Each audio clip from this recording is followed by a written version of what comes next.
I bet you've never thought about how your home ownership might be tied to medieval feudalism, have you? Well, buckle up, because we're about to take a wild ride through 1,000 years of property rights, power struggles, and some seriously shady real estate practices. From the Doomsday Book to today's housing market, this is the story of leasehold, a system that's practically feudal in the 21st century.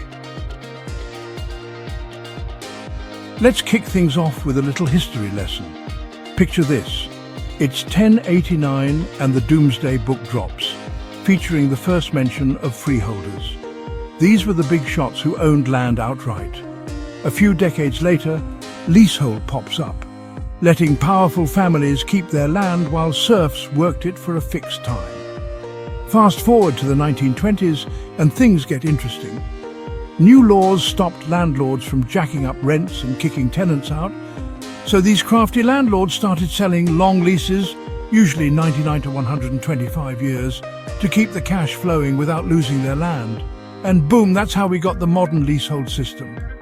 From the 1950s onwards, there was a huge boom in flat construction. Suddenly, leasehold ownership was everywhere. But in the 1960s, things took a dark turn.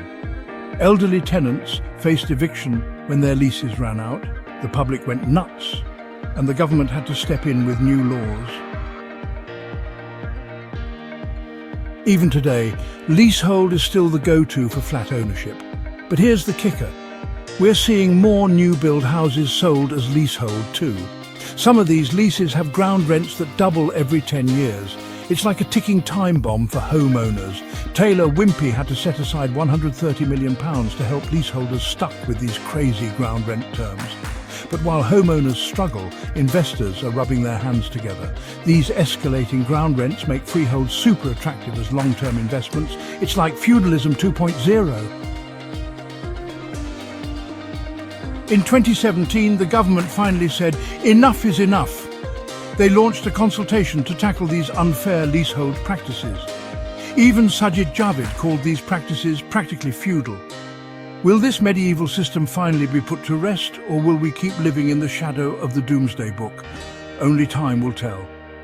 Remember, when it comes to leasehold, always read the fine print.